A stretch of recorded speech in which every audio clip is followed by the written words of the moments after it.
Hello everyone. So friends, आज के इस वीडियो में मैं आपके साथ डिस्कस करूंगा क्वांटिटेटिव एप्टीट्यूड का एक टॉपिक जिसका नाम है पार्टनरशिप। तो फ्रेंड्स, अगर आप प्रिपरेशन कर रहे हैं बैंकिंग, इंश्योरेंस या एसएससी एग्जाम की, तो मैं रेकमेंड यही करूंगा कि आप इस टॉपिक को जरूर पढ़ के जाएं। देखिए, एग्जाम्स में इतने क्वेश्चन तो आपको पार्टनरशिप से नहीं मिलेंगे, बट इसका जो कंसेप्ट है वो मैं कहूंगा काफी ईजी है। आप इजीली क्वेश्चंस को सोल्व कर ले जाएंगे अगर आपका थोड़ा सा भी बेसिक अगर पार्टनरशिप टॉपिक से रिलेटेड अगर क्लियर हो जाता है, ठीक है ना। तो वही कंसेप्ट आज की इस वीडियो में आपके साथ कवर करूंगा और कुछ क्वेश्चंस भी डिस्कस करूंगा उसके बाद। तो आपको करना कि इस वीडियो को पूरा देखना है एंड तक, और अगर आप हमारे चैनल को सब्सक्राइब करेंगे तो जो हमारा देखिए 60 डेज का जो है फास्ट ट्रैक कोर्स की सीरीज चल रही है, जो कि हमने देखिए 4 मई से स्टार्ट कर रखी है। तो आप देख सकते हैं, अब तो देखिए काफी दिन हो चुके हैं, तो काफी सारी वीडियोस हम पहले भी ला चुके हैं। तो आप पहले जरूर उनको भी देखिए, और हमारा मेन एम यही है कि इन 60 डेज के फास्ट ट्रैक कोर्स के अंदर हम आपको बैंकिंग या इंश्योरेंस एग्जाम के, खासकर प्री एग्जाम के लिए जो है वो रेडी कर दें, क्योंकि यहाँ पे हम सारे टॉपिक्स को ओवरव्यू कर रहे हैं और उसमें से आज हम डिस्कस करेंगे पार्टनरशिप का कंसेप्ट। तो चलिए स्टार्ट करते हैं बिना टाइम वेस्ट करें। थोड़ा सा ब्रीफ इंट्रो। इसमें देखिए मेनली एक तो रेशियो का कंसेप्ट बहुत जरूरी है आपको आना, और थोड़ा बहुत परसेंटेज का भी। तो यहाँ पे देखिए आपको डिवीजन करना है बेसिकली प्रॉफिट्स का, ठीक है ना। अगर देखिए, सबसे पहले तो आपको ये पता होना चाहिए कि पार्टनरशिप होती क्या है। जब देखिए दो या दो से ज्यादा लोग मिलके अगर एक बिजनेस को करते हैं तो उसे हम पार्टनरशिप कहते हैं, ठीक है ना। जब दो या दो से ज्यादा लोग मिलके किसी एक बिजनेस को करते हैं तो उसे हम पार्टनरशिप कहते हैं। जैसे फॉर एग्जांपल मैं आपको एक छोटा सा एग्जांपल दे देता हूँ। जैसे दिवाली का टाइम है, तो आप दो दोस्तों ने मिलके सोचा कि इस बार हम दिवाली पे पटाखे बेचेंगे। तो दो लोगों ने मिलके सोचा, तो ऑब्वियस सी बात है कि अब दो लोग जो है वो अपना जैसे जितनी भी इन्वेस्टमेंट लगाएंगे तो वो क्या एक तरीके की पार्टनरशिप है, ठीक है ना। तो यही होता है जब दो या दो से ज्यादा लोग मिलके किसी भी एक बिजनेस को, कोई फर्म को जब चलाते हैं तो उसे हम पार्टनरशिप कहते हैं। और उसमें देखिए अब जो भी प्रॉफिट होगा तो उसे हम किस रेशियो में डिवाइड करेंगे, यही देखिए इसका मतलब है ratio of division of gains. यानी जो भी प्रॉफिट होगा हम किस रेशियो में डिवाइड करते हैं वो भी हम यहाँ पे समझेंगे, ठीक है ना। तो when investments of all the partners are for the same time, ये देखिए बहुत समझने वाली बात है कि अगर आपके जितने भी पार्टनर्स हैं, दो चार पांच जितने भी है, अगर वो देखिए सेम टाइम पीरियड के लिए अपना पैसा इन्वेस्ट करते हैं, यानी अगर मैं कहूँ 1 साल के लिए सभी पार्टनर्स ने अपना पैसा इन्वेस्ट किया, तो उस केस में जो है, अब चाहे देखिए गेन हो या लॉस, देखिए जरूरी तो है नहीं हमेशा प्रॉफिट हो, लॉस भी हो सकता है। तो गेन या लॉस जो भी हो तो डिस्ट्रीब्यूट होगा among the partner in the ratio of their investments. यानी जितनी भी उन्होंने इस इन्वेस्टमेंट की है उसी रेशियो में जो है उनके बीच में गेन या लॉस जो है वो डिवाइड होगा। तो एक चीज यहाँ पे समझने वाली थी, तो सेम टाइम पीरियड के लिए इन्वेस्टमेंट होनी चाहिए। यानी अगर आपके चार लोग मिलके अगर किसी एक पार्टनरशिप मतलब एक बिजनेस को चलाने के लिए इकट्ठा हुए हैं, तो उनकी इन्वेस्टमेंट एक ही टाइम पीरियड के लिए होनी चाहिए। फॉर एग्जांपल सभी की इन्वेस्टमेंट जो वो 1 साल के लिए अगर है, तो सभी की पूरे 1 साल के लिए ही इन्वेस्टमेंट होनी चाहिए। ऐसा नहीं किसी ने 6 महीने के लिए पैसा इन्वेस्ट किया, किसी ने 1 साल के लिए, किसी ने 8 महीने के लिए, नहीं। अगर सभी की पार्टनर्स की इन्वेस्टमेंट सेम टाइम पीरियड के लिए, तो उस केस में जो है उनकी इन्वेस्टमेंट्स के अकॉर्डिंग ही जो है उनके बीच में प्रॉफिट या जो गेन लॉस है वो डिवाइड होगा। जैसे अगर मैं भी दो मान लेता हूँ पार्टनर्स है, ठीक है, एक ने इन्वेस्ट किया 50,000 रुपए, दूसरे ने किया 1 लाख रुपए, और सेम टाइम पीरियड के लिए 1 साल के लिए, तो उस केस में इनके बीच में अगर प्रॉफिट जो भी अगर हुआ तो किस रेशियो में डिवाइड होगा, 50,000 इज टू 1 लाख, यानी 1:2 के रेशियो में जो है इनके बीच में फिर प्रॉफिट डिवाइड होगा। तो जैसे अब एग्जांपल के थ्रू आप समझ ले कि suppose A and B investor, देखिए मैं जनरल फॉर्म में आप देख लेते हैं कि अगर ए और बी ने जो है एक्स और वाई रुपीज इन्वेस्ट किए respectively for a year in a business, तो 1 साल के लिए अगर ए ने इन्वेस्ट किए एक्स रुपीज और बी ने इन्वेस्ट किए वाई रुपीज। बट जो इंपॉर्टेंट चीज है कि सेम टाइम पीरियड के लिए, ठीक है ना, फॉर अ ईयर दोनों ने 1 साल के लिए अपना पैसा ब्लॉक किया। Then at the end of the year, और फिर 1 साल के बाद जो प्रॉफिट उनके बीच में डिवाइड होगा वो किस रेशियो में होगा, जिस रेशियो में उनकी इन्वेस्टमेंट है, यानी एक्स इज टू वाई। तो ये तो देखिए जनरल हो गया अब उसका, जैसे मैंने आपको एग्जांपल लेके समझाई। और दूसरा केस है जब देखिए इन्वेस्टमेंट डिफरेंट टाइम पीरियड के लिए हो, ठीक है ना। ये तो मैंने बताया जब इन्वेस्टमेंट सेम टाइम के लिए होते हैं, जैसे सभी ने 1 साल के लिए ही पैसा अपना इन्वेस्ट किया या ब्लॉक किया। बट ऐसा भी हो सकता है किसी ने 1 साल के लिए अपना पैसा लगाया हुआ, किसी ने 2 साल के लिए, किसी ने 6 महीने के लिए। तो उस केस में किस रेशो में जो है प्रॉफिट या लॉस जो है वो डिवाइड होता है, वो भी अब आगे आप समझ लें कि when investments are for different time periods, ठीक है ना। ये बहुत जरूरी है समझना पॉइंट कि when investments are for different time periods, then equivalent capitals are calculated for a unit time by taking capital into number of units of time। यानी जितने टाइम पीरियड के लिए पैसा इन्वेस्ट है उसको भी फिर आपको कंसीडर करना पड़ेगा। तो नाउ गेन और loss if divided in the ratio of these capitals, तो कैसे डिवाइड होगा। अब देखिए अगर बात करें, suppose A invest rupees X for P month and B invest rupees Y for Q month, तो उस केस में प्रॉफिट ए और बी के बीच में किस रेशियो में डिवाइड होगा?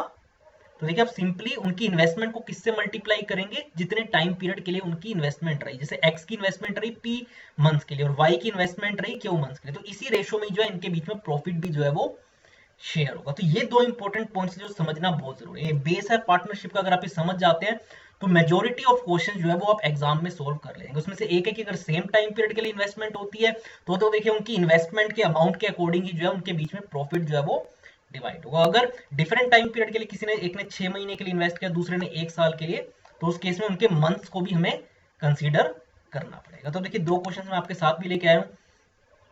जैसे आप देख सकते हैं A and B invest in a business in the ratio of 3:2। ठीक है, ए और बी ने एक पैसा इन्वेस्ट किया है बिजनेस में, और किस रेशियो में उनकी इन्वेस्टमेंट है? 3:2 के रेशियो में। ठीक है, मैंने आपको पहले ही बताया था कि पार्टनरशिप के लिए आपको थोड़ा सा बेसिक रेशियो एंड प्रोपोर्शन का और दूसरा परसेंटेज का आपको पता होना चाहिए। सो ए और बी ने इन्वेस्टमेंट की एक बिजनेस के अंदर, किस रेशियो में है? 3:2 के रेशियो में। If 5% of the total profit goes to charity. अब देखिए बहुत जरूरी है, क्योंकि अभी तक तो मैंने आपको बताया था कि किस रेशियो में उनका प्रॉफिट डिवाइड होगा उनके बीच में, बट यहाँ पे हो क्या रहा है कि जितना भी टोटल प्रॉफिट हुआ उसका 5% तो क्या कर रहे हैं, वो चैरिटी में दे रहे हैं। ठीक है, और उसके बाद ए का शेयर हमें कितना गिवन है? ए का यहाँ पे हमें शेयर ऑफ प्रॉफिट गिवन है 855 रुपए। ठीक है ना, 855 रुपीज जो है वो ए का प्रॉफिट हो रहा है। तो हमें बताना है यहाँ पे बेसिकली टोटल प्रॉफिट कितना होगा। टोटल प्रॉफिट मतलब ए और बी दोनों का मिला के। यहाँ पे हमें इंडिविजुअली ए का शेयर गिवन है या प्रॉफिट गिवन है कितना? 855 रुपए। देखिए इस क्वेश्चन को मैं सोल्व करने का सबसे बेस्ट तरीका बताऊंगा, जो मैंने आपको परसेंटेज में भी बताया कि आप 100 लेके जो है इन क्वेश्चंस को सोल्व कर सकते हैं। ठीक है ना, 100 लेके इसलिए क्योंकि 100 के विद रिस्पेक्ट में किसी भी परसेंटेज को निकालना बहुत ईजी हो जाता है। 100 का 10%, 23%, कुछ भी निकाले बहुत ईजी होता है। तो हमने सबसे पहले क्या किया, हमने लेट कर लिया टोटल प्रॉफिट जो है, जो ए और बी को हो रहा है वो कितना हो रहा है? 100 रुपए। देखिए एक्चुअल में नहीं हो रहा 100 रुपए, बट हम ये मान के चल रहे हैं, एज्यूम करके चल रहे हैं कि टोटल प्रॉफिट जो है ए और बी को कंबाइंड हो रहा है 100 रुपए का। तो आफ्टर पेइंग टू चैरिटी, देखिए इसमें से ऑब्वियस सी बात है, देखिए चैरिटी में कितना 5% दे रहे हैं, यानी अगर आप 100 में से 100 का 5% यानी 5 रुपए निकाल दे तो बाकी कितना बचा? 95 रुपए। ठीक है ना, देखिए बहुत इजी, इसीलिए मैंने 100 रुपए एज्यूम किया, क्योंकि अगर टोटल प्रॉफिट 100 रुपए हो रहा है और उसका 5% ये चैरिटी में दे रहे हैं यानी 5 रुपए, तो बाकी बचा कितना? 95। और 95 में अगर हम बात करें ए के शेयर की, तो देखिए ए का शेयर क्या होगा, क्योंकि देखिए दोनों ए और बी की इन्वेस्टमेंट तो सेम टाइम पीरियड के लिए, क्योंकि अगर देखिए आपको ऐसा कुछ नहीं गिवन हो, अब यहाँ पे अगर आप इस पूरे क्वेश्चन को ध्यान से पढ़ें तो यहाँ पे कुछ भी ये नहीं गिवन कि ए की इन्वेस्टमेंट कितने टाइम पीरियड के लिए, बी की इन्वेस्टमेंट कितने टाइम पीरियड के लिए। अगर ऐसा आपको टाइम पीरियड नहीं गिवन तो आप यही एज्यूम करके चलेंगे कि दोनों की इन्वेस्टमेंट्स जो है वो सेम टाइम पीरियड के लिए रही। अगर 1 साल के लिए तो उसकी भी 1 साल के लिए। ठीक है ना, अगर ऐसा नहीं गिवन, अगर स्पेसिफिकली मेंशन्ड है इन्वेस्टमेंट के टाइम पीरियड्स भी, तो आप उसे कंसिडर करेंगे। अगर नहीं गिवन तो आप यही मान के चलेंगे कि सेम पीरियड के लिए रही इन्वेस्टमेंट। तो बाकी बचा 95 रुपए। अब 95 रुपए किस रेशो में डिवाइड होगा? जिस रेशो में इनकी इन्वेस्टमेंट है, यानी 3:2 में। तो हम सबसे पहले, क्योंकि ए का हमें एक्चुअल शेयर भी गिवन है, तो हम 95 के अकॉर्डिंग जो है 95 रुपीज प्रॉफिट के अकॉर्डिंग ए का शेयर निकाल लेंगे, यानी 3/5 इंटू 95। ठीक है, रेशियो का आपको कंसेप्ट पता होगा, 3/3 + 2 करेंगे यानी 3/5 इंटू 95। तो आपके पास कितना आ जाएगा? ये आ जाएगा 57 रुपीज। तो अब देखिए आपके पास ए का शेयर आ गया out in this profit 57 rupees. ठीक है, मैंने ए का क्यों निकाला? क्योंकि मेरे को देखिए ए का एक्चुअल प्रॉफिट गिवन है 855 रुपए। ये तो देखिए जो 57 रुपीज आया है मेरे पास ए का शेयर, वो तो देखिए जब हमने 100 रुपीज का प्रॉफिट माना था तो ए का शेयर कितना आ रहा है? 57 रुपीज। तो देखिए अब यहां से हम इस क्वेश्चन को सोल्व कर लेंगे कि देखिए अगर ए का share in the profit 57 rupees है तो टोटल प्रॉफिट कितना है? 100 रुपए है। ठीक है ना, क्योंकि मेरे को टोटल प्रॉफिट निकालना है एंड में। अगर मैं ए का शेयर 57 रुपीज मान रहा हूं तो ऑब्वियस बात है टोटल प्रॉफिट 100 है, तभी तो ए को 57 रुपीज मिल रहा है। अब देखिए यहीं पे यूनिटरी मेथड में यूज कर लूंगा कि अगर ए का शेयर जो एक्चुअल में क्वेश्चन में गिवन है 855 रुपए है, तो उस केस में टोटल प्रॉफिट कितना होगा? तो देखिए बस ये यूनिटरी मेथड 100/57 इंटू 855 से मल्टीप्लाई कर देंगे, तो मेरे पास क्या बेसिकली टोटल प्रॉफिट आ जाएगा। ठीक है ना, तो ये चीज देखिए आपको समझ आनी चाहिए कि कैसे हम 100 रुपीज को लेके जो है क्वेश्चन को सोल्व कर सकते हैं। क्योंकि मेरे पास ए का शेयर जैसे 57 मेरे पास आया था, तो ए का शेयर 57 कब आया था? जब मैंने प्रॉफिट 100 माना था। जब यही मैं ए का शेयर अगर 855 जो एक्चुअल में है, तो उस केस में टोटल प्रॉफिट कितना होगा? यूनिटरी मेथड के अकॉर्डिंग आ जाएगा 1500 रुपए। यही मेरे को देखिए टोटल प्रॉफिट यहाँ पे निकालना था। तो ये ऐसे क्वेश्चन सोल्व करना था। इसी तरीके से देखिए दूसरे क्वेश्चन को समझ ले कि ए बी एंड सी, यहाँ पे 3 लोगों की बात हो रही है कि इनकी टोटल इन्वेस्टमेंट्स कितनी है? 50,000 रुपए। ठीक है, 50,000 for a business. A subscribes ₹4,000 more than B. ठीक है, एक बार मैं इसे रब कर देता हूँ।